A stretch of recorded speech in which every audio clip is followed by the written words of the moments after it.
नींद तो नहीं आ रही? पक्का? बहुत बहुत खुशी हो रही है जयपुर आते हुए। आई एम हाफ राजस्थानी, मेरे पापा जयपुर को बिलोंग करते हैं और अब कार्टर एलोकेशन भी राजस्थान हुआ है, तो अब बस यहीं पे रहना है, यहीं पे काम करना है आप सबके लिए। तो आई थिंक अथर सर ने बहुत मोटिवेट किया, उसके पहले Chandramohan sir, Vipin sir and Sarneet ma'am.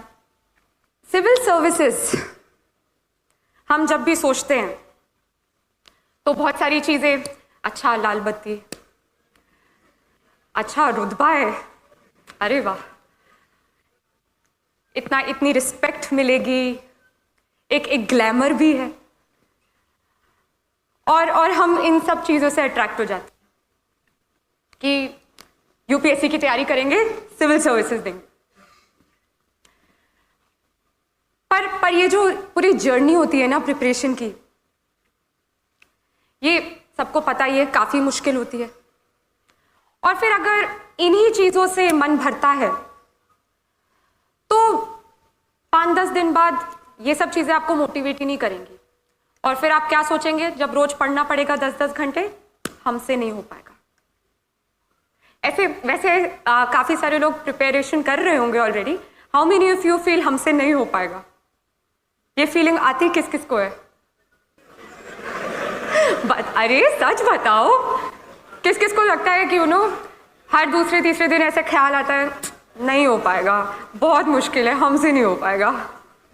नहीं, ये सच बता रही हूँ, ये सबको लगता है, ये मुझे हर दूसरे तीसरे दिन लगता था। Everybody feels this way.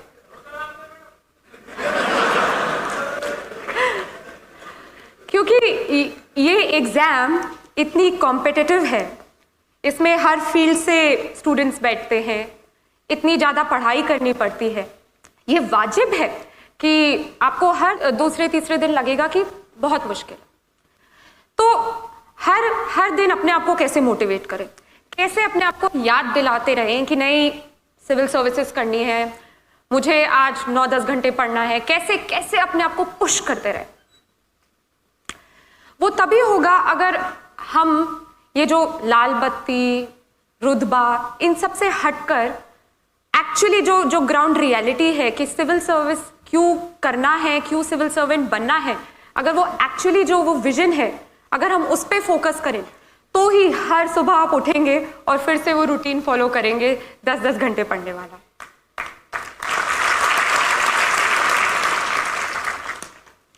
हम रोज अखबार पढ़ते हैं, सिविल सर्विस एस्पिरेंट्स तो पढ़ते हैं अखबार। कितने लोग अखबार पढ़ते हैं? अच्छे से एज इन 2 घंटे लगा के अंडरलाइन करके? नहीं, और हाथ दिखाओ, ऐसे मत करो। सो हम पढ़ते हैं और चीजों के बारे में जानते हैं। अच्छा, यहाँ पे रोड ठीक नहीं है, यहाँ का पानी गंदा है, हवा जहरीली है, इंफ्रास्ट्रक्चर बेकार है, उतनी जॉब्स है नहीं जितनी चाहिए। हम बहुत क्रिटिसाइज करते हैं, सरकार ये नहीं कर रही, वो नहीं कर रही। पर कितने लोग हम एक्चुअली सोचते हैं कि अच्छा, हम पढ़ ले ये, हम फिर ये प्रोफेशन ज्वाइन कर ले और फिर हम कुछ चेंज लाए? कितने लोग सोचते हैं? अरे वाह, जयपुर तो भाई कमाल है। यहाँ पे पहले से मेरे बोलने की जरूरत ही नहीं है, पहले ही विजन बने हुए। जी। सो अगर आप हर दिन जब अखबार पढ़ते हैं और इन सब मुद्दों पर सोच विचार करते हैं, तो फिर हर दिन आप मोटिवेटेड रहेंगे। अगर आप में वो चाहत है कि जब मैं सिलेक्ट होकर सिविल सर्वेंट बनूं, मैं कुछ बदलाव लाऊं अपने एंड पे, जो मैं क्रिटिसाइज करता रहता हूं, कंप्लेन करता रहता हूं, करती रहती हूं, अगर मैं सिलेक्ट होकर मैं कुछ चेंज ला सकूं, तो आप बिल्कुल सही रास्ते पे चल रहे हैं।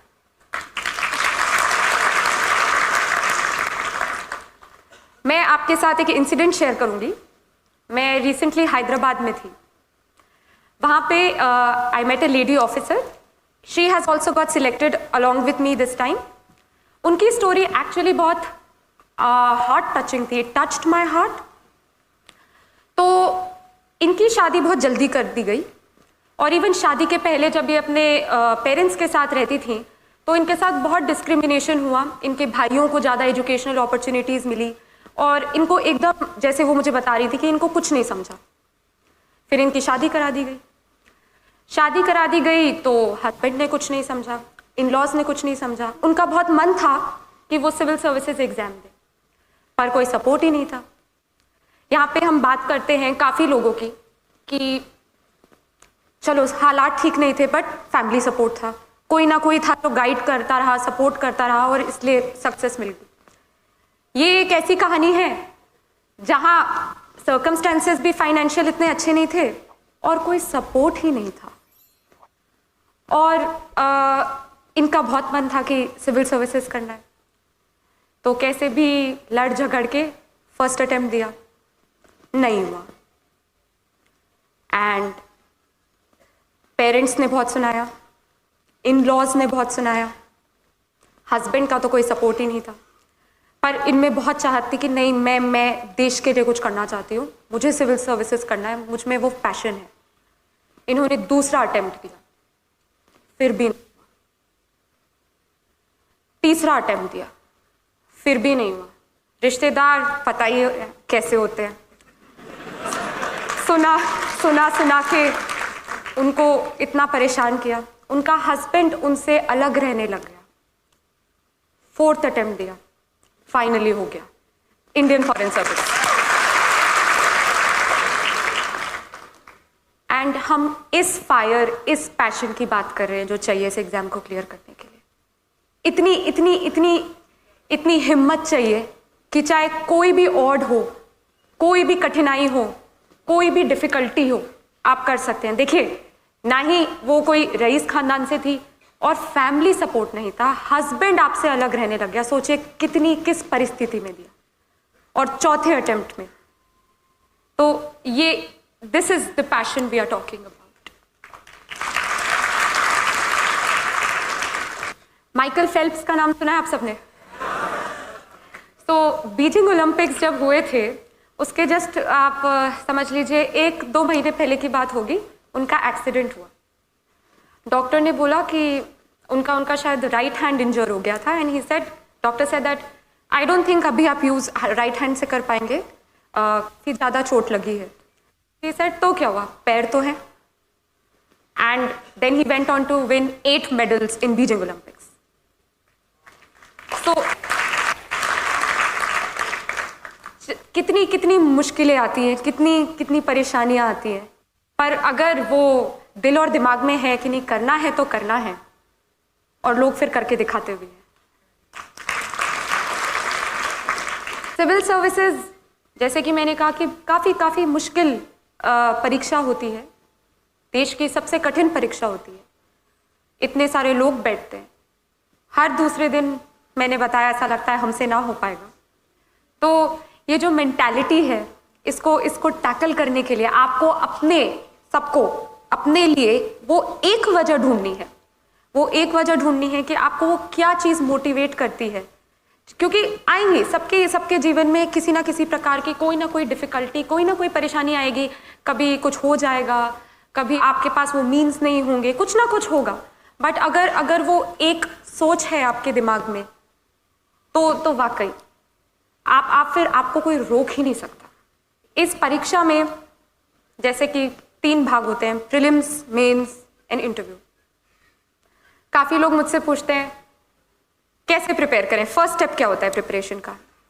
और मैं सबको यही कहती हूँ कि फर्स्ट स्टेप है कि आप पूरा यूपीएससी सिलेबस याद करें, मेमोराइज करें, अपने दिमाग में बिठा लें। क्योंकि अगला सवाल वो होता है कि न्यूज़पेपर कैसे पढ़ते हैं।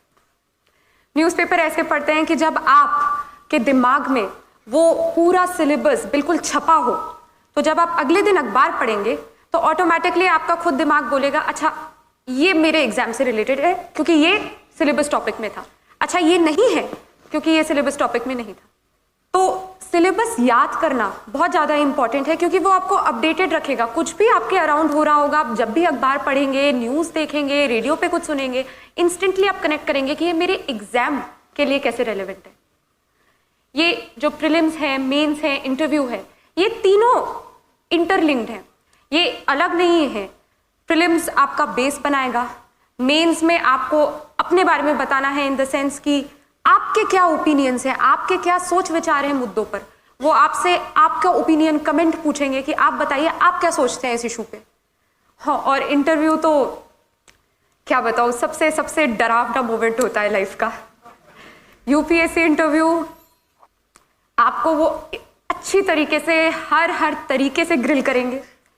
इनफैक्ट जब आप वेटिंग एरिया से इंटरव्यू बोर्ड की तरफ चल के जा रहे होते हैं तब आप यही सोचते हैं बस भगवान बचा लेना बस।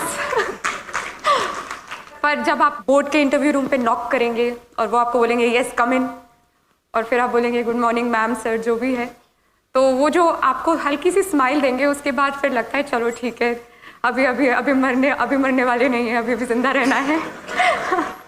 और ये बहुत डराने वाली बात होती है कि नहीं वो तो खा जाएंगे तुम्हें वहाँ पे, बट वो काफ़ी काइंड होते हैं, they are very supportive and वो इवन हिंट्स देते हैं अगर उन्हें लगता है कि आप हिंट से थोड़ा और बेहतरीन आंसर दे पाएँ। तो इसलिए डरना नहीं चाहिए, बट मैं क्यों झूठ बोलूँ, सबसे डरावना मोमेंट होता है लाइफ का और बहुत प्रेशराइज्ड होता है।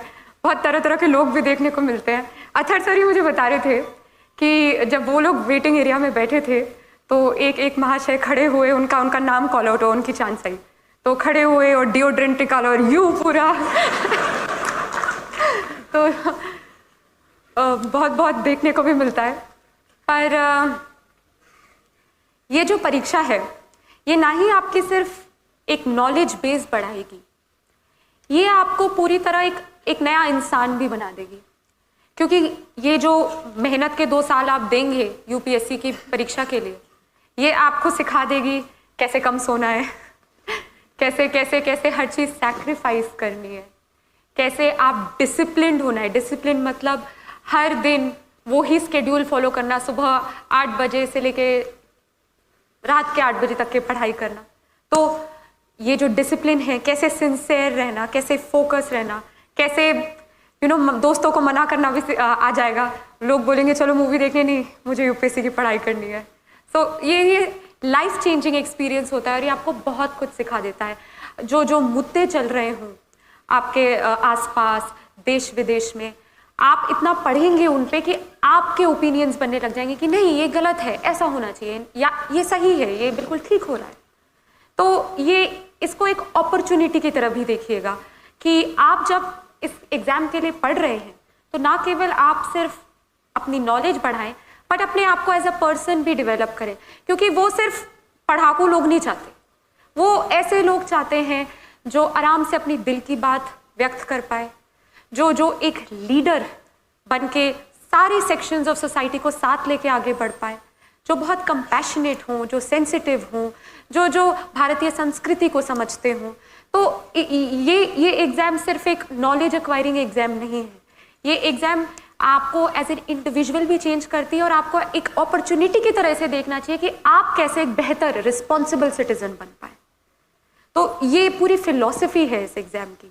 अब अगर हम बात करें कि इस एग्ज़ाम में इतना डर लगता है, इतनी कंपटीशन है, हाँ है, बट अगर आप में वो सोच है, आप रेडी हैं कि नहीं मैं कल अगर मुझे कोई बर्थडे पार्टी में इनवाइट करे और मैं मना करके फिर भी पढ़ सकता हूँ, आप में वो सैक्रिफाइसिंग एबिलिटी आ गई है, तो फिर सीरियसली इस एग्ज़ाम में और कुछ चाहिए ही नहीं। इस एग्ज़ाम में चाहिए एक हार्ड वर्क, डेडिकेशन, सिंसेरिटी और आई थिंक सबसे ज़्यादा एक हैप्पी आउटलुक, एक positive outlook.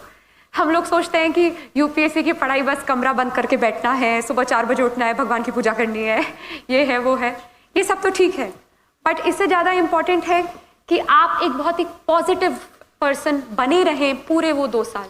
Positive in the sense कि आप खुश मिजाज ही रहें। आप ये नहीं कि कमरा बंद कर दिया, सबसे नाता तोड़ दिया, सब फ़ोन वोन बंद कर दिया। हम नॉर्मल इंसान हैं, हमें भी एक आम इंसान की तरह बातचीत भी करनी है, पढ़ाई भी करना है और एक नॉर्मल बैलेंस्ड माइंड भी रखना है। तो मैं तो सबको यही कहती हूँ कि हर 15 दिन 1 दिन बाहर के लिए निकालिए, कहीं घूम के आइए, दोस्तों से मिलिए और पेरेंट्स से तो हर दिन बात करनी चाहिए, क्योंकि वो आपको कॉन्स्टेंटली बूस्ट करते रहेंगे, मोटिवेट करते रहेंगे कि जब भी आपको अच्छा ना लगे कि शायद नहीं हो पाएगा, शायद मैं उतना नहीं पढ़ पाऊंगी या पढ़ पाऊंगा, तो वो आपको हमेशा याद दिलाते रहेंगे कि नहीं, आप में वो काबिलियत है कि आप इस एग्जाम के लिए बैठ सकते हैं, आप में वो काबिलियत है कि आप एक अच्छे सिविल सर्वेंट बन सकते हैं। और खुदा ना खास्ता अगर ना भी हो सिविल सर्विसेज में, तो अगर वो सोच है कि मुझे कुछ करना है, तो आप किसी और तरीके से करेंगे।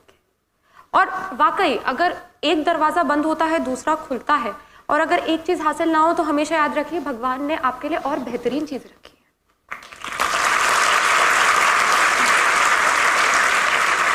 तो यूपीएससी की पढ़ाई ऐसे करें कि जब आपका अगले साल सिलेक्शन हो तो आप बोले, इतनी शिद्दत से तुम्हें पाने की कोशिश की, इतनी शिद्दत से तुम्हें पाने की कोशिश की कि हर जर्रे ने तुमसे मिलाने की साजिश की।